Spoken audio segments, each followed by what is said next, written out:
ଆଜିର ପ୍ରସଙ୍ଗ ହେଲା ପରମେଶ୍ୱର କିପରି ଦେଖନ୍ତି। ପରମେଶ୍ୱର କେମିତି ଦେଖନ୍ତି। କେତେ ଜଣ ତ ଏଇ ପ୍ରଶ୍ନ ପଚାରିଲା ବେଳେ, ଏଇ ପ୍ରସଙ୍ଗ ରଖିଲା ବେଳେ କେତେଟା ଖ୍ରୀଷ୍ଟିଆନ ଭାଇ ଭଉଣୀ ମାନେ ପ୍ରଭୁ କୋଉଠି ଦେଖିପାରିବେ? ପ୍ରଭୁ ଦେଖିଆଗା ପ୍ରଭୁ ଦେଖୁନାହାନ୍ତି, ପ୍ରଭୁ ନାହାନ୍ତି, ପ୍ରଭୁ ଏଠି ନାହାନ୍ତି, ସେ କୋଉଠି ଅଛନ୍ତି? ସ୍ୱର୍ଗରେ ଅଛନ୍ତି। ଆଉ ସେତେ ଦୂରରୁ ସେ ଦେଖିପାରିବେ? କେତେ ଜଣଙ୍କର ମନୋଭାବ ସେଟା। ସେଥିପାଇଁ ଚର୍ଚ୍ଚରେ ଗୋଟେ ଜୀବନ, ବାହାରେ ଗୋଟେ ଜୀବନ। ପରମେଶ୍ୱର ଯେ ଜୀବିତ, ପରମେଶ୍ୱର ସବୁ ଦେଖିପାରନ୍ତି, ଏଇଟା ଅନେକ ଖ୍ରୀଷ୍ଟିଆନ ମାନଙ୍କ ଭିତରେ ବିଶ୍ୱାସ। ସେଥିପାଇଁ ଅନେକ ଯୁବା ଯୁବତୀ ମା ବାପା ଥିଲା ଠାନେ ସିଧା ଥିବେ, କଲେଜ ଗଲେ ବଙ୍କା ହେଇଯିବେ। ମା ବାପା ଥିବା ସାମ୍ନାରେ ଫୋନରେ କଥା ହେଲେ ଠିକ ସେ କଥାବାର୍ତ୍ତା, ସାଙ୍ଗକୁ କଥା ହେଲେ ଠିକ କଥାବାର୍ତ୍ତା, କୋଉଠି ଫୋନ ଆସିଲେ ମଧ୍ୟ ସେମାନେ ଠିକ ସେ କଥାବାର୍ତ୍ତା ହେବେ। ମାତ୍ର ମା ବାପା ବାହାରେ, ମଣ୍ଡଳୀ ବାହାରେ, ପାଳକଙ୍କ ଠାରୁ ଦୂରକୁ ଥିଲା ବେଳେ ସେମାନେ କଣ ହେଇଯିବେ? ଏଡେମେଡେ କଥାବାର୍ତ୍ତା ସେମାନଙ୍କ। କାହିଁକି? ପରମେଶ୍ୱର ଯେ ଦେଖିପାରନ୍ତି, ପରମେଶ୍ୱର ଯେ ଜୀବିତ ଅଟନ୍ତି, ଅନେକ ଖ୍ରୀଷ୍ଟିଆନ ଭାଇ ଭଉଣୀ ମାନଙ୍କ ମଧ୍ୟରୁ ସେ ବିଶ୍ୱାସ ଧୀରେ ଧୀରେ ଧୀରେ ଧୀରେ କଣ ହେଇଯାଉଛି? କମି ଯାଉଛି। ସେ ବିଶ୍ୱାସ ରୂପ ଜାହାଜ ଭାଙ୍ଗି ଯାଇଛି ଅନେକଙ୍କର। ସେଥିପାଇଁ ସେମାନେ କଣ ହେଇଯାଉଛନ୍ତି? ଧୀରେ ଧୀରେ ଧୀରେ ଧୀରେ ଶିଥିଳ ହେଇଯାଉଛନ୍ତି। ପ୍ରିୟମାନେ, କିଏ ଶିଥିଳ ହଉଛନ୍ତି ଯାଏ ଆସେ ନାହିଁ, କିଏ ପରମେଶ୍ୱର ଦେଖୁଛନ୍ତି କି ନା ଏଇଟା ବୁଝନ୍ତୁ କି ନ ବୁଝନ୍ତୁ ଯାଏ ଆସେ ନାହିଁ। ମାତ୍ର ଆମର ସହଭାଗିତା ମଣ୍ଡଳୀ, ଏଇ ବାଗ୍ରା ମଣ୍ଡଳୀର ପ୍ରତ୍ୟେକ ଭାଇ ଭଉଣୀ ମାନେ ଜାଣିବାର ଅଛି ଯେ ପରମେଶ୍ୱର ଦେଖୁଛନ୍ତି, ପରମେଶ୍ୱର ଦେଖୁଛନ୍ତି। ଏଇଟା ଯଦି ସେଇଦିନ ଯୋସେଫ ଜାଣିନଥାନ୍ତେ, ପଟିଫର ସ୍ତ୍ରୀ ସହିତ ସେ ହାତ ମିଳେଇକିନା ଆରାମରେ ରାଜା ପିଲା ପରି ସେ ରହିଥାନ୍ତେ, ରାଜା ପିଲା ପରି। সেই ସବୁ ପଟିଫର ସ୍ତ୍ରୀ ଠାରୁ ଆସୁଥିବା ଆନନ୍ଦ, ତାଙ୍କର ଘରର ଧନ ସମ୍ପତ୍ତି, ସୁଖରେ ରହିବାଟା, ସଫାସଟରେ ବସିବାଟା, ପଲଙ୍କ ଖଟିଆର ଶୋଇବାଟା, ରାଜା ପିଲା ପରି ରହିବାଟା, ଏଇଟା ସବୁକୁ ସେ କଣ କଲେ? ଅଗ୍ରାହ୍ୟ କଲେ। ଏଇଟା ମତେ ଦରକାର ନାହିଁ, ଏଇଟା ମତେ ଆବଶ୍ୟକ ନାହିଁ। ମୋର ପରମେଶ୍ୱର ଦେଖୁଛନ୍ତି, ମତେ ସେ ଯେଉଁ ଆହ୍ୱାନରେ ସେ ଆହ୍ୱାନ କରିଛନ୍ତି, ମତେ ସେ ଯୋଉଟା ଦେବା ପାଇଁ ଦର୍ଶନ ଦ୍ଵାରା କଥା ହେଇଛନ୍ତି, ସେ ମତେ ପଟିଫର ଠାରୁ ମଧ୍ୟ, ଏଇ ଦେଶ ଠାରୁ ମଧ୍ୟ ସେ ମତେ ଉଚ୍ଚରେ ନେବେ। ସେଥିପାଇଁ ମତେ କଣ କରିବାକୁ ପଡିବ? ମତେ ପରମେଶ୍ୱର ଯେ ଦେଖୁଛନ୍ତି, ଏଇଟା ମତେ ଜାଣିବା ପାଇଁ ପଡିବ। ପଟିଫର ସ୍ତ୍ରୀ ବାରମ୍ବାର ହାତ ଧରି ଟାଣିଲା ପରେ ମଧ୍ୟ ଯୋସେଫ କଣ କଲେ? ମନା କଲେ। ଆଜି ଯଦି ଖ୍ରୀଷ୍ଟିଆନ ସ୍ୱାମୀ ସ୍ତ୍ରୀ ମାନେ ବୁଝିଥାନ୍ତେ ପରମେଶ୍ୱର ଦେଖୁଛନ୍ତି ବୋଲି, ଆଉ ଗୋଟେ ସ୍ତ୍ରୀ ସହିତ କଥାବାର୍ତ୍ତା ହେଇନଥାନ୍ତେ। ଆଜି ଯଦି ସ୍ତ୍ରୀ ମାନେ ପରମେଶ୍ୱର ଦେଖୁଛନ୍ତି ବୋଲି ବୁଝିଥାନ୍ତେ, ସ୍ୱାମୀ ନଥିଲା ବେଳେ ମନ ଇଚ୍ଛା ଜୀବନ ଯାପନ ଗୁଡିକ ସେମାନେ କରିନଥାନ୍ତେ। ହଁ, କରିଥାନ୍ତେ କି? କରିନଥାନ୍ତେ। ଏଇଟା ଆମେ ବୁଝିପାରୁଛି ପ୍ରିୟ ଭାଇ ଭଉଣୀ ମାନେ, ଆମେ ବୁଝିପାରୁଛି। ସେଥିପାଇଁ ଯୋଉଠି ଥିଲେ ମଧ୍ୟ ଆମେ ଜାଣିପାରୁଛି, ହଁ ଏବେ କିଏ ଅଛନ୍ତି? ପରମେଶ୍ୱର ଦେଖୁଛନ୍ତି, ପରମେଶ୍ୱର ଦେଖୁଛନ୍ତି। ପାଳକ ତ ନାହାନ୍ତି, ଆଜି ଟିକେ ଜୁଆ ଖେଳିବି। ପାଳକ ତ ଏଇଠି ନାହାନ୍ତି, ମୋର ସ୍ତ୍ରୀ ତ ନାହାନ୍ତି। ସେ ପାହାଡ ଆଡେ ଆଉ ଝାଡା ଗଲା ବେଳେ କିଏ ଦେଖୁଛନ୍ତି? ଯେ ଭାଙ୍ଗ ଟିକେ ନେଇଥିବି ପାକାଇ ଦେଇକି। ହଁ, ଦେଖୁନାହାନ୍ତି ସେଠି ପ୍ରଭୁ? ଆମେ କାହାକୁ ଭୟ କରିବା କଥା? ଯେ ସବୁବେଳେ ଦେଖୁଛନ୍ତି ତାଙ୍କୁ ଭୟ କରିବା କଥା, ନା ପାଳକଙ୍କୁ, ନା ସ୍ତ୍ରୀକୁ, ସ୍ୱାମୀକୁ, କାହାକୁ? ଆମେ ପରମେଶ୍ୱରଙ୍କୁ ଭୟ କରିବା କଥା, ଯେ ସବୁବେଳେ ସେ ଆମକୁ ଦେଖନ୍ତି। ଏଇଟା ବିଶ୍ୱାସ କରନ୍ତୁ ଆପଣ ଆଉ ମୁଁ, ବିଶ୍ୱାସ କରିପାରୁଛି। ସେ ଦେଖନ୍ତି। ସେ କିପରି ଦେଖନ୍ତି? ଦେଖ, ସେ ତ ଦେଖନ୍ତି, ମାତ୍ର କେମିତି ଦେଖନ୍ତି? ଆମ ଠାରୁ ସେ କୋଉଟା ଦେଖନ୍ତି? ସେ ବାହାରେ ମଧ୍ୟ ଦେଖନ୍ତି, ଆହୁରି ଭିତରେ ମଧ୍ୟ ଦେଖନ୍ତି।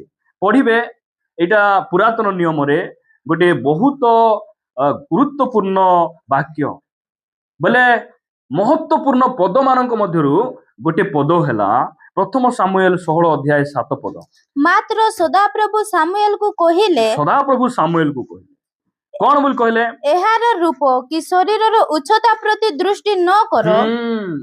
ନାଇଁ କି ସାମୁଏଲକୁ ପରମେଶ୍ୱର କଣ କହିଲେ? ଯୀଶୁର ପୁତ୍ର ମାନେ ଯେତେବେଳେ ଯୀଶୁର ପୁତ୍ରକୁ ତୁମେ ଅଭିଷେକ କର ବୋଲି ପରମେଶ୍ୱର କହିଲେ, ସେହି ସମୟରେ ଯୀଶୁର ପୁତ୍ର ମାନେ ଗୋଟିଏ ପରେ ଗୋଟିଏ ଆସୁଛନ୍ତି। ସବୁଠାରୁ ସାନ ହେଲେ ଦାଉଦ। ସେ ପୁରା ଛୋଟ ଥିଲେ, ଆହୁରି ପରିବାର ପାଇଁ ସେ ଗ୍ରହଣ ଯୋଗ୍ୟ ନାହିଁ, କାର ପସନ୍ଦର ନାହିଁ, ସେ ମେଣ୍ଢା ଚରାଇବାକୁ ପାହାଡରେ ଅଛି। ଲମ୍ବା ଚଉଡା ହେଇ କେତେଟା ଭାଇ ମାନେ ଅଛନ୍ତି, ତାକତରେ ସବୁ ହାଟା କାଟା ହେଇ ଆଇଲା ବେଳେ ହଁ ଏ ଆକା ରାଜା ହେଲା ପରି ଅଛନ୍ତି, ଏ ତ ଭୟଙ୍କର ଲମ୍ବା ହେଇ ହାଟା କାଟା ଅଛନ୍ତି ବୋଲିକିନା ସାମୁଏଲ ଭାବଲା ବେଳେ ପ୍ରଭୁ କହୁଛନ୍ତି ଆର ଉତ୍ସ କି ଆର ସୌନ୍ଦର୍ଯ୍ୟ କି ଆର ଏଇ ସବୁ ରୂପକୁ ତୁମେ କଣ କର ନାହିଁ, ଦେଖ ନାହିଁ। କଣ ବୋଲି କହିଲେ, ଏହାର ରୂପ କି ଶରୀରର ଉଚ୍ଚତା ପ୍ରତି ଦୃଷ୍ଟି ନ କର। ଇସ୍ରାଏଲ ଲୋକମାନେ ପଲେଷ୍ଟିୟ ସେଇ ଯୋଦ୍ଧା ଗଲିଆତକୁ ଡରବାର କାରଣ କଣ? କଣ ପାଇଁ 30 ଲକ୍ଷ ଲୋକ ଭୟଭୀତ ହେଇକିନା ପଳେଇଲେ? ଭୟଙ୍କର ବଡିଗାର୍ଡ ପରି ଅଛି ସେ, ହାତ ମସଲ ଯାକ ଦେଖିବ ଭୟଙ୍କର ତାକତରେ ପରେ ପୁରା ଗଲିଆତ ବୋଲେ କେମିତି ସବୁ ଇସ୍ରାଏଲ ଲୋକମାନେ ଭୟଭୀତ ହେଇ ପଳେଇଲେ ତାର ଉଚ୍ଚ ଲମ୍ବା ଚଉଡାକୁ ଦେଖି। ମାତ୍ର ଦାଉଦ ଏଠି କିଟା ବୁଟି, ସେ କଣ କରୁନାହିଁ, ତୁମେ ତୁମେ କଣ କରୁଛ, ଏଇ ଗଲିଆତର ଲମ୍ବା ଚଉଡାକୁ ଦେଖୁଛ, ମୁଇଁ ସେମିତି ଦେଖୁନାହିଁ। ମୁଇଁ କଣ ଦେଖୁଛି, ଏଇ ଗଲିଆତ ଠାରୁ ମଧ୍ୟ ମୋର ପ୍ରଭୁ ଭୟଙ୍କର ବୋଲି ମୁଁ ସେଇଟା ଦେଖୁଛି। ସେଇଦିନ ଶିଷ୍ୟମାନେ ମଧ୍ୟ ଜେରୁସାଲେମ ମନ୍ଦିରକୁ ଦେଖିଲେ, ଦେଖ ପ୍ରଭୁ ଏ ମନ୍ଦିର କେତେ ଭୟଙ୍କର, କେତେ ଟଙ୍କା ଖର୍ଚ୍ଚ, କେତେ ବଡ ଘର, ଆଉ ଚୁନ ଦେଖ, ଭିତର ମେଜ ଯାକ ଦେଖ କେମିତି ସଜା ହେଇଛି, ଦେଖ କେତେ ଭୟଙ୍କର ଭଲ ଲାଗେ। ଯୀଶୁ କହିଲେ ତୁମେ ଯେମିତି ଦେଖୁଛ ମୁଇଁ ସେମିତି ଦେଖୁନାହିଁ। ଏଇ ମନ୍ଦିରର ଗୋଟେ ପଥର ଆଉ ଗୋଟେ ପଥର ଉପରେ ରହିବ, ଏ ମନ୍ଦିର ବିନାଶ ହେଇଯିବ। ଯୀଶୁ ଏଇଟା କହିଲେ। ଯୀଶୁ କହିବାର ସେ 32 ଏଡିରେ ଭବିଷ୍ୟତବାଣୀ କଲେ। 72 ଏଡି ବେଳକୁ କଣ ହେଲା, ଜେରୁସାଲେମ ମନ୍ଦିର ରୋମିଓ ସରକାର ମାନେ କଣ କଲେ, ସେ ମନ୍ଦିରକୁ ସେମାନେ ନିଜେ ଭାଙ୍ଗିଦେଲେ, ହୁମିସାତ ହେଇଗଲା। ପ୍ରିୟ ମାନେ, ମନୁଷ୍ୟ ଯେପରି ଦେଖେ, ସାମୁଏଲ ବୋଲି କିଏ, ପ୍ରଭୁଙ୍କର ଦାସ, ଅଭିଷିକ୍ତ ବ୍ୟକ୍ତି। ମୁଁ ମଧ୍ୟ ସାମୁଏଲ ଭାଇ ଆପଣଙ୍କୁ ଯେମିତି ଦେଖୁଛନ୍ତି, ପରମେଶ୍ୱର ସେମିତି ଦେଖନ୍ତି। ସାମୁଏଲ ଭାଇ କଣ ଦେଖିବେ, ଏଠି ଆଣ୍ଠାଇବାଟା ଦେଖିବେ, ଘରେ ଆଣ୍ଠାଇବାଟା କିଏ ଦେଖିବେ, ପରମେଶ୍ୱର ଦେଖିବେ। ଏଠି ଆଖିରେ ଲୁହ ବାହାରବାଟା ସାମୁଏଲ ଭାଇ ଦେଖିବେ, ଘରେ ଲୁହ ଗଳାଇବାଟା, ପ୍ରଭାତ ରୁଟି ଆଣ୍ଠେଇକିନା ପ୍ରଭୁଙ୍କର ଉପସ୍ଥିତି ମଧ୍ୟରେ ବସି ପୁଅ ଝିଅ ମାନଙ୍କ ପାଇଁ ପ୍ରାର୍ଥନା କରିବାଟା, ଉପବାସ କରିବାଟା କିଏ ଦେଖିବେ, ପରମେଶ୍ୱର ଦେଖିବେ। ତୁମେ ୟାର ଲମ୍ବା କି ଚଉଡା କି ଉଚ୍ଚତା କି ରୂପ ତୁମେ ଦେଖ ନାହିଁ। ତାପରେ ଯେହେତୁ ଆମେ ଏହାକୁ ଅଗ୍ରାହ୍ୟ କଲୁ, ଏହାକୁ ଆମେ କଣ କଲୁ, ଅଗ୍ରାହ୍ୟ କଲୁ। ପୁଣି ମନୁଷ୍ୟ ଯେପରି ଦେଖେ, ମନୁଷ୍ୟ ଯେପରି ଦେଖେ, ସଦାପ୍ରଭୁ ସେପରି ଦେଖନ୍ତି ନାହିଁ। କାରଣ ମନୁଷ୍ୟ ବାହ୍ୟ ରୂପ ଦେଖେ, ମାତ୍ର ସଦାପ୍ରଭୁ ଅନ୍ତଃକରଣ ଦେଖନ୍ତି। ପରମେଶ୍ୱର କଣ ଦେଖନ୍ତି ଭାଇ ମାନେ, ଅନ୍ତଃକରଣ ଦେଖନ୍ତି। ଆହୁରି କେତେ ଜଣ ଆମେ ଆତ୍ମିକ, ଆମେ ଭୟଙ୍କର ଆତ୍ମିକ, ଆମେ ସେମିତି କପା କୁପି ସିନା ହେଉଛୁ, ପ୍ରଭୁ ଅନ୍ତଃକରଣ ଦେଖୁଛନ୍ତି ନା ବୋଲେ ହେବ କି? ତୁମେ କପା କୁପି କାହିଁକି ହେଉଛ? ତୁମେ ଭିତରେ ଭଲ ଅଛ ବୋଲି କପା କୁପି ହେଉଛ? ଆମେ ସେମିତି ମଝିରେ ମଝିରେ ସେମିତି ହଉଛି ସିନା, ପ୍ରଭୁ ଆମର ଅନ୍ତଃକରଣକୁ ପ୍ରଭୁ ଦେଖନ୍ତି ବୋଲେ ହେବ କି? ମୁଇଁ 7 ମାସ ହେଲା ପ୍ରାର୍ଥନା ସିନା ଆସି ନାହିଁ, ପ୍ରଭୁ ଅନ୍ତଃକରଣ ଦେଖନ୍ତି ବୋଲେ ହେବ? ଦେଖନ୍ତୁ ତ, ପରମେଶ୍ୱର ଆମ ଅନ୍ତରକୁ ଦେଖନ୍ତି। ସେ ଆମେ କଣ ଦେଖୁ, ଆରେ ଆକୁ ବାହା ହେଲେ ଭଲ ବୋଲିକିନା ଆମେ ସେଇଟା ଦେଖୁ। ଏ ଝିଅ ବୋଲେ ଗୋଟେ ଚାଉଳରେ ଗଢା, ଏ ଝିଅ ବୋଲେ ଗୋଟେ ଚାଉଳରେ ବୋଲେ ଏ ଆସିଲା ମାନେ ଗୋଟେ ବର୍ଷରେ ଆମେ ବର୍ବାଦ ହେବୁ ବୋଲବାଟା ହେଲା। ଏ ଝିଅ ଯଦି ଆମର ଘରେ ଆସିଲା ମାନେ ମତେ ସେ ସିନ୍ଦୁର ପିନ୍ଧିକିନା ଆମ ମନ୍ଦିରରେ ନେବାଟା ନେବ ବୋଲଲା। ଆମେ କଣ କଲୁ, ଆମେ ଉପରେ ଉପରେ ଦେଖିକିନା ତ ଉପରେ ଢାଲିଆ ଖସା ବୋଲଲା ପରି ହେଇକିନା ଆମେ ଅବସ୍ଥା ହେଇଛୁ। ଆମେ ପ୍ରଭୁଙ୍କର ଚଷମା ଟିକେ ପିନ୍ଧିକିନା ଦେଖବାର, ଯୁବା ଯୁବତୀ ମାନେ ଆକୁ ଦେଖ, ଏ ଇନ୍ କରିଛି ଯେ, ଯଦି ଏ ପରିତ୍ରାଣ ପାଇଥାନ୍ତା ଆର ଆଣ୍ଠୁ ପାଖରେ ଫାଟିଥାନ୍ତା କି ବୋଲିକିନା ଆମେ ପ୍ରଭୁଙ୍କର ଚକ୍ଷୁରେ ଟିକେ ଦେଖବାର। ନାଇଁ, ହିନ୍ଦୁ ହେଲେ କି ହେଲା, ଏ ଯେମିତି ଅଛି ନା ଗଲିଆତ ଠାରୁ ମଧ୍ୟ ଭଲ ବୋଲଲା। ଆମର ଚକ୍ଷୁ ସେମିତି ଥିଲେ କେମିତି ହେବ? ପରମେଶ୍ୱର କଣ ଦେଖନ୍ତି? ସେଥିପାଇଁ ପ୍ରସ୍ତାବ ଯେତେବେଳେ ଆସୁଛି, ମା ବାପା ମାନେ ପଚାର, ପିଲା କଣ ପଢୁଛି ନା, ସିଟି ବିଡି ସବୁ ପଢିଛି, ପଚାର ବାଇବେଲ ପୁରା ପଢିଛି କି, ପଚାରନ୍ତୁ ଆନ୍ସାର କେମିତି ଆସୁଛି, ବାଇବେଲ ପଢିଛି କି, ପରିତ୍ରାଣ ପାଇଛି କି, ସବୁ ସହଭାଗିତାରେ ଯାଉଛି କି, ପ୍ରଭୁଙ୍କୁ ଭୟ କରୁଛି କି ନା ତୁମକୁ ଡରିକିନା ସିଧା ହେଇଛି। ନାଇଁ ପ୍ରଭୁଙ୍କୁ ବେଶୀ ଡରବ, ସେଥିପାଇଁ 4-5ଟା ଲେଖା ଧାର କରି ଚୁଟି କାଟିଛି। হ্যাঁ মশরুম কটিং এ বর্ষা দিন ছতা এমতি আড় ହେବ ବୋଲି କାଟିଥିବେ। হ্যাঁ ପ୍ରଭୁଙ୍କୁ ଭୟ କରୁଛି କି ନାଇଁ ସେଇଟା ଆମେ ଦେଖିବାର ଅଛି। ଆମେ ଦେଖିଦେବୁ ନାଇଁ ଏବେ କୁହନ୍ତୁ ତ, ଏବେ ଯଦି ପୁଅ ଝିଅର ନିର୍ବନ୍ଧ ହେଲା, ମଝିରେ ଗୋଟେ ଥିବ ଘର ଦେଖିବାକୁ ଯାଇଛନ୍ତି ବୋଲିକିନା, ନାଇଁ କି? ଘର ଦେଖିବାକୁ ପୁଣି ଆରେ ଗୋଟେ ଥର ଯିବ, ଘରକେ ବିବାହ ହେବ ନା କାହାକୁ ବିବାହ ହେବ? ନା ଘର ଭୟଙ୍କା ସାମ୍ନା ଆଣେ ରଙ୍ଗ ଚୁନ ମାରିଛନ୍ତି, ପଚାଡେ ନିଲିଆଟା ମାରିଛନ୍ତି, ଭିତରେ ପୁରା ମାକଡା ଜାଲ ଧରିଛି ବୋଲ ନାଇଁ ଘର ଦେଖିବାକୁ ଯାଇଛନ୍ତି। ତୁ କୋଉଟା ଦେଖି ଗଲୁ ଲ ତାକୁ, ଘର ଦେଖି ଗଲୁ ନା ବର ଦେଖି ଗଲୁ ବୋଲା ପରି ଗୋଟେ କଥାବାର୍ତ୍ତା ଅଛି କି ନାଇଁ? କୋଉ ବାଟେ ହେଲେ ଗୋଟେ ଦେଖିକିନା ସିନା ଏ ଘର ଦେଖବାର ନାଇଁ ବର ଦେଖବାର ନାଇଁ, ତାର ପାଖରେ ପରିତ୍ରାଣ ଅଛି କି? ସେ ଝିଅ ଆସିଲେ ଆମର ଘର କେମିତି ହେବ? ଆମେ ସେଇଟା ଦେଖିବୁ ନାହିଁ। ଆମେ କଣ, ଆମେ ଉପରିଆକା ଦେଖିବୁ। ପିଲା ବୋଲେ ପିଲା, ପିଲା ବୋଲେ ପିଲା ସକାଳେ ଉଠି ହଲ ନେବ, ଆସିକରି କୁଲି ଯିବ, କୁଲି ଦେଇ ଆସିଲେ ବୋଲେ ଘରେ ରାନ୍ଧ ବାଢ କରି ସବୁ କରୁଛି, ମାତ୍ର ଶୋଇବା ପୂର୍ବରୁ ଗିଲସିର ପକାଇଲେ ଆକା ତାକୁ ନିଦ ହେଉଛି। ଏତେ ଉଦ୍యోଗ ପିଲା କି ଭାବରେ କାବା ହେଇଯାଇ ହେବ ନାଇଁ। ପ୍ରଭୁ ଆମମାନଙ୍କୁ ଅନୁଗ୍ରହ କରନ୍ତୁ। ପରମେଶ୍ୱର ଆମର କଣ ଦେଖନ୍ତି? ଅନ୍ତଃକରଣ ଦେଖନ୍ତି। ସେଥିପାଇଁ କୋଉଟାକୁ ଆମେ ସଜାଇବାର, କୋଉଟା ସଜାଇବାର? କେତେଟା ଘର ଦେଖିଛ ପୁର୍ଲା ସାଙ୍ଗେ ସାଙ୍ଗେ ସାମ୍ନାରେ ପ୍ଲେଟ ପଡିଥିବ, ଭିତର ବେଡରୁମ କୁ ଗୋଟେ ପ୍ଲେଟ ନଥିବ, ସାମ୍ନାରେ ପ୍ଲେଟ ବସାଇ ଦେଇଥିବେ। ଆମେ ଚର୍ଚ୍ଚ କାମ ଭିତରେ ଆମେ 40 ବସାଇବା ଆରମ୍ଭ କଲୁ, କାହିଁକି? ବେଦୀ ଯାକ ଆଗରେ ଆମେ ସଜାଇଲୁ, କାହିଁକି? ପରମେଶ୍ୱର ଭିତରେ ଦେଖନ୍ତି। ହାଲେଲୁୟା। ଆମେ ଉପରେ କି ଧଳା ଲୁଗା ପିନ୍ଧିଛି, ମା ପରିବର୍ତ୍ତନ ଖାଇ ଆସିଲେ କାହିଁକି ବୋଲେ ଭିତରେ କେମିତି ଅଛି ସେଟା ପ୍ରଭୁ ଦେଖନ୍ତି। ସେଟା ଆମର ଅନ୍ତଃକରଣ, ଆରେ ପ୍ରଭୁ ଯୋଉଟା ଦେଖନ୍ତି ସେଇଟାକୁ ଆମେ ସଜାଇବାର ଅଛି। ପରମେଶ୍ୱର କୋଉଠି ଆସି ରହିବେ? ଆମର ମୁଣ୍ଡେ ଆସି ଗୋଟେ ମୁଣ୍ଡରେ 7ଟା ବେଣୀ ସିଟି ଆସିଥିବେ। ତୁମେ କଣ ସାମସନ ହେଇଛ? ତୁମର ଚୁଟିରେ ଆସିକିନା ଅଭିଷେକ ଥିବ। କେତେ ଜଣ ସାମସନ ନାଇଁ, ମୁଇଁ ଛାଡିଛି ତ ଚୁଟି ଛାଡି, ମୋର ଚୁଟି ଯୋଗୁଁ ମୋର ଆରାଧନା ଭଲ ହେଉଛି।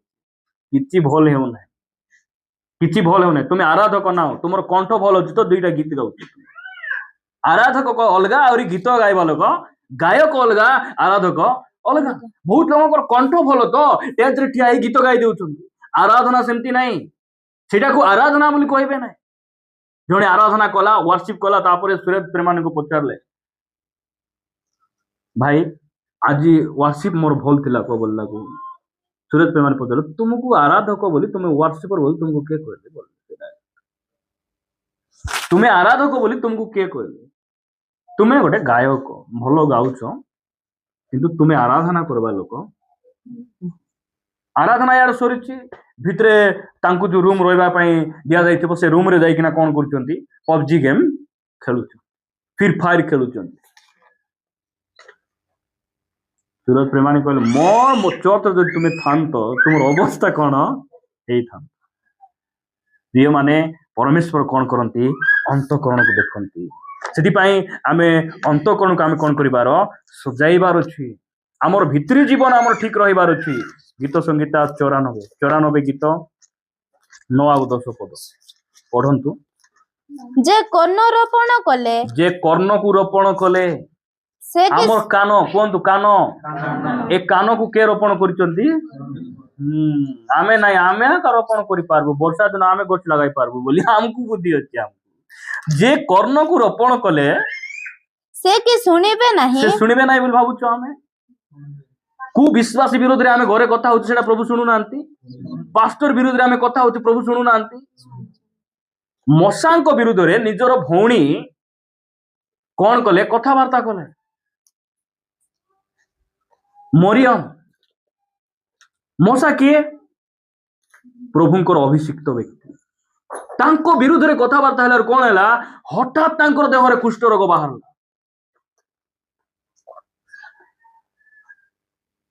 ଆମେ ଆର ବିରୋଧରେ, ତାର ବିରୋଧରେ ଘରେ ସ୍ୱାମୀ ସ୍ତ୍ରୀ ମଧ୍ୟ କଥା ହେଲା ବେଳେ ପ୍ରଭୁ ଶୁଣିବେ କି ନାହିଁ? ଶୁଣୁନାହାନ୍ତି? ଭଲ ବୋଲୁଛ କି? ବିଲକୁଲ ଭଲ ନାହିଁ। ଆମେ ଅନେକ ସମୟରେ କଣ କରୁ ଯେ ଆମର ମଣ୍ଡଳୀରେ ଆମେ ସେଇଟା ନ ରହିବାର ଅଛି। ଆମେ କଣ କରୁ ଗୋଟେ ବିଶ୍ୱାସୀର ବୋଲେ ତା ଚରିତ୍ରକୁ ଗୋଟେ ବିଶ୍ୱାସୀର ସ୍ୱଭାବକୁ ଅନ୍ୟ ନିକଟରେ ଆମେ ଖରାପ ଭାବରେ ଆମେ କଣ କରୁ ଉପସ୍ଥାପନ କରୁ। ଏମିତି ବିଶ୍ୱାସୀ ମାନେ ମଧ୍ୟ ଥିବେ ଯେ ପାଳକଙ୍କୁ ଅନ୍ୟମାନଙ୍କ ନିକଟରେ ଭୁଲ ଭାବରେ ସେମାନେ ପ୍ରେଜେଣ୍ଟ କରିବେ। ପାଷ୍ଟର ଯଦି ଏମିତି ତାଙ୍କର ଦାଣ୍ଡେ ଯିବା କଥା ନାହିଁ ବୋଲିବେ ଲୋକ କହିବେ କି ନାଇଁ? ପାଷ୍ଟର ଘର ଯଦି ଏମିତି ଆମେ କାହିଁକି ଯିବାର? ପାଷ୍ଟରକୁ ଭୁଲ ଭାବରେ ଲୋକ ସହିତ ଯୋଉ ପ୍ରେଜେଣ୍ଟ କରିବ, ଭୁଲ ପରିଚୟ ଲୋକମାନଙ୍କ ସହିତ ଦେବ, କଣ ହେବ?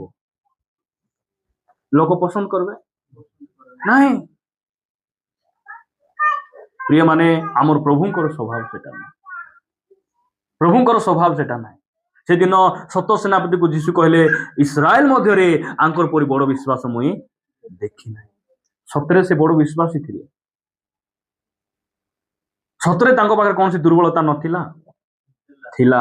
ତଥାପି ପ୍ରଭୁ ପ୍ରଶଂସା କଲେ, ତାଙ୍କୁ ଉଚ୍ଚକୁ ଉଠେଇଲେ। ପ୍ରିୟ ମାନେ ଆପଣଙ୍କ ପାଷ୍ଟର ଆପଣଙ୍କ ପସନ୍ଦ ହେଇ ନ ପାରନ୍ତି, ଜଣେ ପାଷ୍ଟର ପାଇଁ ଗୋଟେ ବିଶ୍ୱାସୀ ତାଙ୍କର ପସନ୍ଦ ହେଇ ନ ପାରନ୍ତି, ତଥାପି ଆମେ ସେମାନଙ୍କ ପ୍ରଶଂସା କରିବାଟା ଶିଖିବାର ଅଛି। ଆମେ ତାଙ୍କର ପ୍ରଶଂସା କରିବାର ଶିଖିବାର ଅଛି। ସେଇଦିନ ଆଦମ ଆଉ ହବା ଏଦନ ଉଦ୍ୟାନ ବାହାରେ ସେମାନେ ଥିଲା ବେଳେ ପ୍ରଭୁ ଗଲେ, ଜାଣିନଥିଲେ କି ତୁମେ କୋଉଠି ଅଛ ବୋଲି ପଚାରିଲେ। ସେ ଜାଣିନଥିଲେ କି କୋଉଠି ଅଛ? ହବା ଆଦମ ତୁମେ କୋଉଠି ଅଛ? ଜାଣୁନାହାନ୍ତି ପ୍ରଭୁ? ଏରେ ଯିଏ ଅନ୍ତଃକରଣକୁ ଯିଏ ଦେଖନ୍ତି, ଆମ ଭିତରେ ଜୀବନ ଯିଏ ଦେଖନ୍ତି, ଉପରେ କୋଉଠି ଲୁଚିଛ ଦେଖିପାରିବେ କି ନାଇଁ? ସିଏ କାହିଁକି ପଚାରୁଛନ୍ତି? ନାଇଁ କି? ପ୍ରଭୁ ପ୍ରେମ କରୁଛନ୍ତି। ପ୍ରଭୁ ଆମର ଭିତରି ଜୀବନକୁ ଦେଖନ୍ତି। ସେ ସବୁ ଜାଣନ୍ତି। ପ୍ରିୟ ଭାଇ ଭଉଣୀ ମାନେ, ଏଇଠି ଲେଖା ଯାଉଛି ଯେ କର୍ଣ୍ଣରୋପଣ କଲେ ସେ କି ଶୁଣିବେ ନାହିଁ, ତାପରେ ଯେ ଚକ୍ଷୁ ଗଢିଲେ, ଯେ ଆମର ଆଖିକୁ ତିଆରି କଲେ ସେ କି ଦେଖିବେ ନାହିଁ, ସେ ଦେଖିବେ ନାହିଁ। ଭାବୁଛୁ ଆମେ ଏଟା ନା, ଏଇଠି କିଏ ନାହାନ୍ତି ବିଡି ଟିକେ ଟାଣିଦେବି, ଏଠି କିଏ ଦେଖୁଛନ୍ତି ଟିକେ ଜୁଆ ଖେଳିଦେବି, ଏଠି କିଏ ଦେଖୁଛନ୍ତି ଭାଙ୍ଗ ଟିକେ ପକାଇଦେବି। ଯଦି ପକାଉଛ, ପ୍ରଭୁ ସବୁ ଦେଖୁଛନ୍ତି, ତାର ପ୍ରତିଫଳ ଭୋଗବାକୁ ପଡିବ। ଜଣେ ଭାଙ୍ଗ ଖାଇବା ବାପା ମୋର ପୁଅ ପୁଡ଼ିଆ ନ ଖାଉ ବୋଲି ସ୍ୱପ୍ନ ଦେଖିବାଟା ଭୁଲ। ଜଣେ ମିଛ କହିବା ବାପା ମୋର ପୁଅ ସତ କହୁ ବୋଲି କହିବାଟା ଭୁଲ। ବୁଝିପାରୁଛନ୍ତି କି ନା? ପ୍ରଭୁ ଆମମାନଙ୍କୁ ଅନୁଗ୍ରହ କରନ୍ତୁ। ଆମେ କଣ ହେବା? ଆମେ ପ୍ରଭୁଙ୍କୁ ଦେଖିବା। ସେ ସବୁ ସ୍ଥାନରେ ଅଛନ୍ତି, ସେ ଆମର ସବୁ ଶୁଣି ପାରନ୍ତି, ସେ ସବୁ ଦେଖିପାରନ୍ତି। ପ୍ରିୟ ଭାଇ ଭଉଣୀ, ସେଥିପାଇଁ ଯୀଶୁ ଖ୍ରୀଷ୍ଟ କଣ କହିଲେ? ପଢ, ମାଥ୍ୟୁ ଲିଖିତ ସୁସମାଚାର 23 ଅଧ୍ୟାୟ ପଢନ୍ତୁ। 23 ଅଧ୍ୟାୟ 25 ପଢ। ହାୟ ଦଣ୍ଡର ପାତ୍ର କପଟୀ ଶାସ୍ତ୍ରୀ ଓ ଫାରୁସୀ ମାନେ, ଦଣ୍ଡର ପାତ୍ର କପଟୀ ଶାସ୍ତ୍ରୀ ଏ ବାପା ଡାଇରେକ୍ଟ ବିଚାର। ତୁମେ ଦଣ୍ଡ ପାଇବାଟା ପାଇବ, ତୁମେ ବିନାଶ ହେବାଟା ହେବ। ଏମିତି ଡାଇରେକ୍ଟ କଥାବାର୍ତ୍ତା ଯୀଶୁଙ୍କର, ନାଇଁ କି? ଇନଡାଇରେକ୍ଟ ପୁରା ଆହୁରି ପିଟି ଆଡେ ଆହୁରି କଥାକୁତି ନାହିଁ। ଯାହା କହିବ ମୁହଁରେ କହିବ, ଶତ୍ରୁ ହେଲେ ହେବ, ନହେଲେ ମିତ୍ର ହେଲେ ହେବ, ଯାହା ହେବ। ଯୀଶୁଙ୍କର କଥାବାର୍ତ୍ତା ସେମିତି ଥିଲା। ଆମେ ନାଇଁନି ଲୁଚି ଭିତରେ ଗୋଟେ କଥା ବାହାରେ ନାଇଁ। ସେ କଣ କହୁଛନ୍ତି? ରେ ଦଣ୍ଡର ପାତ୍ର, କି ପାତ୍ର? ହାୟ ଦଣ୍ଡର ପାତ୍ର କପଟୀ ଶାସ୍ତ୍ରୀ ଓ ଫାରୁସୀ ମାନେ, କାରଣ ତୁମ୍ଭେ ମାନେ ଗିନା ଓ ଥାଳିର ପରିଷ୍କାର କରିଥାଅ। ଗିନା ଓ ଥାଳିର ନାହିଁ, ଗିନା ଓ ଥାଳିର ବାହାର ପରିଷ୍କାର କରୁଥାଅ, ନାଇଁ କି? ବାହାରେ ସଫା କରବାଟା ବହୁତ ଖ୍ରୀଷ୍ଟିଆନ ମାନେ ଆଜିକାଲି ବାହାରେ ଆକା ସେମାନଙ୍କର ବାହାରେ ଏ ଇସ୍କୁରିତ ଜିହୁଦା ଯୀଶୁଙ୍କୁ ଚୁମ୍ବାଟା ହୃଦୟ ସହିତ ଚୁମିଥିଲା କି? ନାଇଁ 30 ଟଙ୍କା ପାଇଁ ହେଲା। ଏ ଯୋଉ ଏତେ ଚୁମ୍ବାର କାରଣ କଣ? 30 ଟଙ୍କା। ମୁଁ ଚୁମଲେ 30 ଟଙ୍କା ମୋର ହେଇଯିବ। ବହୁତ ଚୁମଲା ବୋଲି ଯୀଶୁ କହିଲେ, ବନ୍ଧୁ ତୁମେ ଯୋଉଟା କରବାର ଅଛି ସେଟା କରିକିନା। ପ୍ରିୟ ମାନେ, ମୁଁ ଜାଣେ ନା ଆମେ ଭିତରେ ଠିକ ହେଇଯାଇଛୁ କି ଖାଲି ଉପରେ ଅଛୁ, ତଥାପି ପ୍ରଭୁ କହୁଛନ୍ତି ଆମକୁ ବନ୍ଧୁ, ଆମକୁ ପ୍ରେମ କରୁଛନ୍ତି। ଆଜି ତୁମେ ସମୀକ୍ଷା କରିପାରିବ, ଆଜି ନିଜ ଜୀବନକୁ ସୁଧାରି ପାରିବ, ଆଜି ତୁମେ ଠିକ ରାସ୍ତାରେ ଆସିପାରିବ, ସୁଯୋଗ ଅଛି। ତୁମେ କପଟି ଶାସ୍ତ୍ରୀ ମାନଙ୍କ ପରି ଜୀବନ ଯାପନ ମଣ୍ଡଳୀରେ ତୁମେ କର ନାହିଁ। ପ୍ରିୟ ମାନେ, ପ୍ରଭୁ ଆମମାନଙ୍କୁ ଅନୁଗ୍ରହ କରନ୍ତୁ। ଲେଖାଗଲା ଯେ ତୁମେ ବାହାର କଣ କରୁଛ, ତୁମେ ବାହାର ପରିଷ୍କାର କରୁଛ, ମାତ୍ର ଭିତରେ ସେଗୁଡାକ ଲୁଣ୍ଠନ କର୍ମ ଓ ଇନ୍ଦ୍ରିୟ ସେବାରେ ପରିପୂର୍ଣ୍ଣ। ବାହାରେ ଏକା ଭଲ, ଭୟଙ୍କର କେତେ ଜଣ ଥିବେ ନେଇ, ଭୟଙ୍କର ଭଲେ ଭୟଙ୍କର ଭାଇ, ବହୁତ ଶସ୍ତା ସେ ସୋରୁମ ରେ, ବହୁତ ଶସ୍ତା ଭାଇ, ମୁଇଁ କଥା ହେଇଛି ବୋଲିକିନା କେତେ ଜଣ ଯିବେ। ଆରେ ଭାଇ ଏତେ ଆତ୍ମିକ, ଏତେ ଭଲ ମୋ ପାଇଁ ସପୋର୍ଟ କରୁଛନ୍ତି ଭାଇ ବୋଲିଲା ବେଳକୁ ଆମ ଠାରୁ ଏକା 10,000 କମିଶନ ମାରି ବାହାରି ଯାଇଥିବ। ଲୁଣ୍ଠନ, ଏଇଟା ଲୁଣ୍ଠିକିନା ଖାଇବାଟା। ହଁ, ପ୍ରଭୁ ଜାଣୁନାହାନ୍ତି, ଆମର ମାଇଣ୍ଡ ସେଟ୍ କୁ ବୁଝୁନାହାନ୍ତି। ବୁଝୁଛନ୍ତି ଯେ ଆମର ଅନ୍ତଃକରଣକୁ ଦେଖନ୍ତି, ଆମେ ତାଙ୍କୁ ଭୟ କରିବାର ଅଛି, ତାହାଙ୍କର ବଶୀଭୂତ ଆମେ ହେବାର ଅଛି। ସେଥିପାଇଁ ଉପରେ କେତେ ଆରାଧନା କରୁଛୁ, କେତେ ସୁନ୍ଦର ଡ୍ରେସ ପିନ୍ଧି ଆସୁଛୁ, ସେଇଟା ପ୍ରଭୁ ଦେଖୁନାହାନ୍ତି। କଣ ଦେଖୁଛନ୍ତି? ଆମର ଭିତରି ଜୀବନ ଦେଖୁଛନ୍ତି। ସତରେ ମୁଁ ପ୍ରଭୁଙ୍କୁ ଭୟ କରୁଛି, ସତରେ ମୋ ଜୀବନକୁ ମୁଁ ସୁଧାରିଛି, ପାପ ଠାରୁ ମୁଁ ଅଲଗା ଅଛି, ପରମେଶ୍ୱର ଏଇଟା ଦେଖନ୍ତି ପ୍ରିୟ ଭାଇ। ସେଥିପାଇଁ ବାକ୍ୟ ଲେଖାଗଲା ଯେ ତୁମ୍ଭେ ମାନେ ବ୍ୟବସ୍ଥାର ଅଧୀନରେ ନାହଁ, ତୁମେ ଅନୁଗ୍ରହର ଅଧୀନରେ ଅଛ। ଅନୁଗ୍ରହର ଅଧୀନରେ ଯେ ଥିବ ତାର ଉପରେ ପାପ ଅଧିକାର କରିପାରିବ, ପାପ ଅଧିକାର କରିପାରିବ ନାହିଁ। ଆଜି ବି ଆମ ମଧ୍ୟରେ ଯଦି କେହି ଆମେ ଏଇ ପାପର ବନ୍ଧନରେ, ଏଇ ପାପର ରାସ୍ତାରେ ଆମେ ଅଛୁ, ପ୍ରଭୁଙ୍କର ଅନୁଗ୍ରହ ନିକଟକୁ ଯିବାର ଅଛି। ଆମେ ସେଠିରୁ କଣ ହେଇପାରିବା? ଆମେ ବାହାରିକିନା ଆସିପାରିବା। ଗୋଟେ ବାକ୍ୟ ପଢି ଆମେ ପ୍ରାର୍ଥନା କରିବା ପାଇଁ ଯିବା। ପଢିବେ ମାର୍କ ଲିଖିତ ସୁସମାଚାର 12 ଅଧ୍ୟାୟ 41 ପଦରେ ଲେଖାଗଲା, ପରେ ସେ ଭଣ୍ଡାର ସମ୍ମୁଖରେ ବସି ଲୋକ ସମୂହ କିପରି ସେଥିରେ ପଇସା ପକାଉଅଛନ୍ତି ତାହା ଦେଖୁଥିଲେ। ସେତେବେଳେ ଅନେକ ଧନୀ ଲୋକ ସେଥିରେ ବେଶୀ ପକାଇଲେ, ଆଉ ଜଣେ ଦରିଦ୍ର ବିଧବା ଆସି 1 ପାହୁଲା ମୂଲ୍ୟର 2ଟି କ୍ଷୁଦ୍ର ମୁଦ୍ରା ସେଥିରେ ପକାଇଲା। ତହିଁରେ ଯୀଶୁ ଆପଣା ଶିଷ୍ୟମାନଙ୍କୁ ନିକଟକୁ ଡାକି କହିଲେ, ମୁଁ ତୁମ୍ଭମାନଙ୍କୁ ସତ୍ୟ କହୁଅଛି, ଭଣ୍ଡାରରେ ମୁଦ୍ରା ପକାଉଥିବା ସମସ୍ତ ଲୋକଙ୍କ ଅପେକ୍ଷା ଏହି ଦରିଦ୍ର ବିଧବା ଅଧିକ ପକାଇଅଛି। ଶିଷ୍ୟମାନେ ଦେଖି ଭୋକା ହେଇଯାଇଥିଲେ, ଧନୀ ଲୋକମାନେ ବିଡ଼ା ବିଡ଼ା ପକାଉଥିଲେ। ସେଟା ଦେଖିକିନା ଆମକୁ ମଧ୍ୟ ପଇସା ଥିଲେ ପକାଇଥାନ୍ତୁ ବୋଲିଲା ପରି ସେମାନେ ମଧ୍ୟ ଭାବୁଥିଲେ। ତାଙ୍କୁ ପଇସା ଅଛି ବୋଲି ସିନା ଦେଉଛନ୍ତି, ମୁଇଁ କୋଉଟା ଦେବି, ହାତେ ଧନ ନାହିଁ, ଗାଗଡେ ବଙ୍କୁ ନାହିଁ ବୋଲିଲା ପରି ଏମାନେ ଭାବୁଥିଲେ। ଆଉ ଯୀଶୁ କହିଲେ, ତୁମେ କଣ ବିଡ଼ା ଦେଖୁଛ? ଆସ ଆସ ଆସ, ମୁଇଁ କହିବି, ଆସ ଆସ। ପାଖରେ ଡାକିଲାରେ କହିଲେ, ଦେଖ ସବୁଠାରୁ ଅଧିକା ଏ ପକାଉଛି, ଏ ପକାଉଛି। କଣ ପାଇଁ ପ୍ରଭୁ ତୁମେ ଏମିତି କହୁଛ?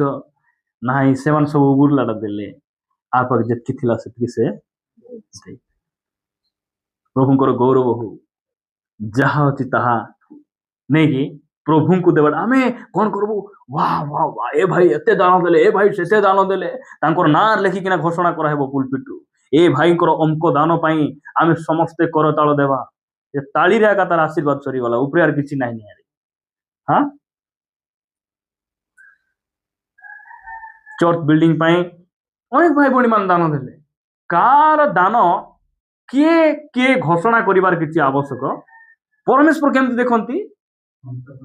ସେ ଗୁପ୍ତ ଭାବରେ ଦେଖନ୍ତି। ସେ ଆମେ ଗୁପ୍ତରେ ଯୋଉଟା କରୁଛୁ ସେଇଟା ଆମ ପାଇଁ ଆଶୀର୍ବାଦ ରହିଛି। ପ୍ରିୟ ମାନେ, ପ୍ରଭୁ କେମିତି ଦେଖନ୍ତି? ସେ ଆମର ଅନ୍ତଃକରଣକୁ ଦେଖନ୍ତି। ସେଥିପାଇଁ ଆମେ କଣ କରିବା? ଆମେ ବାହାରେ ବେଶୀ ପରିଷ୍କାର କରିବାଟା ଆମେ ଅଭ୍ୟାସ କରିବା। ବେଳେ ବେଳେ ଆମେ ମାଟି କାନ୍ଥକୁ ପ୍ଲାଷ୍ଟର କରିଦେଇଥିବୁ ନେଇ, ନାଇଁ ନାଇଁ ଆଉ ସିମିଟ ଘର କରିଥିଲେ ଭଲ, ଲୋକ ଆସିବା ଘର, ଡାଣ୍ଡର ବାଣ୍ଡର ଘର ବୋଲି ଆମେ ଆଣି ସିମିଟ ଆଣି ଖର୍ଚ୍ଚ କରି ବାଲି ଫାଲି ପିଟି ଦେଇ ଛାଡି ଦେଇଥିବୁ। ଆମେ ବର୍ଷା ବାଜିଗଲେ ଡେବ ଡେବ ଡେବ ଡେବ ଡେବ ଡେବ ଏଉଥିବ। ଉପରେ ଉଦ୍యోଗ ଥିଲା, କେତେ ଦିନ ଉଦ୍యోଗ ହେଇଯିବ। হ্যাঁ ସିଜନ ସିଜନ କୁ ଉଦ୍ୟୋଗ ହେବୁ ହେଇ ହେବ ଭିତରେ ଗୋଟେ ଉଦ୍ୟୋଗ ଥାଉ ସେଇଟା ସବୁବେଳେ କାମ ଦେବ। ଏବେ କରେଣ୍ଟ ନଥିଲେ ଫ୍ୟାନ୍ ବୁଲେଇ ବୁଲେଇ କେତେ ପବନ ଖାଇ ହେବ ଭାଇ ହାଲିଆ ଲାଗବ କି ନାଇଁ? ନାଇଁ ଏ ସପ୍ତାହରେ ଆମର ଭାଇଗ୍ରତି ଭାଇ ଫ୍ୟାନ୍ ବୁଲାଇବେ ଆସନ୍ତା ସପ୍ତାହ ପ୍ରାର୍ଥନାରେ ଅଜୟ ବୁଲାଇବ ବୋଲେ ଅଜୟ ଆଇବ ତାକି ବାପୁରା ତାର ହାତ ତାର ଯେମିତି ଆଟା କାଟା ହଉଛି ଏ ଫ୍ୟାନ୍ ବୁଲାଇବାକୁ ଚର୍ଚ୍ଚ ଯାଇ ହେବ ନା? ଏ ଫ୍ୟାନ୍ ପବନ ଖାଇବା ପାଇଁ ଆମକୁ କରେଣ୍ଟ ଦରକାର। କରେଣ୍ଟ ଯେତେବେଳେ ଫ୍ୟାନ୍ ରେ ପଳାଇବ ସେଟା ବୁଲୁଥିବ ଅଟୋମେଟିକ ବୁଲୁଥିବ କେ ବୁଲାଇବା ଦରକାର ନାହିଁ। ଆମକୁ କେ ବୁଲାଉଛି ନା ନିଜେ ବୁଲୁଛୁ ସେଇଟା ହଉଛି ପଏଣ୍ଟ। ଆମକୁ ପାଷ୍ଟର ଫୋନ କରି ବୁଲାଇଲା ପରି ପ୍ରାର୍ଥନାରେ ଆସିକିନା ଗରମ କଲା ପରେ ନାଇଁ ନିଜେ ଆମେ ନିଜକୁ ଉତ୍ସାହିତ କରିପାରୁଛୁ ନିଜର ଜୀବନକୁ ଆମେ ସଜାଡ଼ି ପାରୁଛୁ ହଁ ବୋଲେ ଠିକ ହେବ ସେଟା ପ୍ରଭୁଙ୍କର ଗୌରବ ହଉ ଆମର ଆତ୍ମିକ ଜୀବନ। ସେଥିପାଇଁ ରୋମିଓ ପୁସ୍ତକରେ ସାଧୁ ପାଉଲ କଣ ବୋଲି ଲେଖିଲେ 12 ଅଧ୍ୟାୟ 2 ପଦ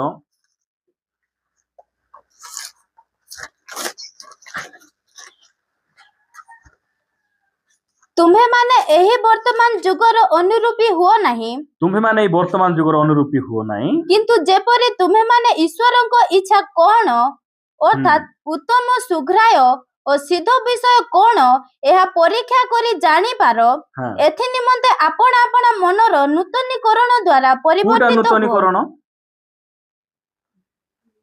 କୋଉଟା ନୂତନୀକରଣ ହଁ ଆପଣା ଆପଣା ମନର ନୂତନୀକରଣ ଦ୍ୱାରା ତୁମେ ପରିବର୍ତ୍ତିତ ହୁଅ। ନୂଆ ସାର୍ଟ ପିନ୍ଧି ଆସି ଆଇରନ୍ କରି ପିନ୍ଧି ଆସି ସେଟା ନାହିଁ ତୁମର ଜୀବନ ବଦଳି ପାରିବ ନାହିଁ ତା ଦ୍ୱାରା।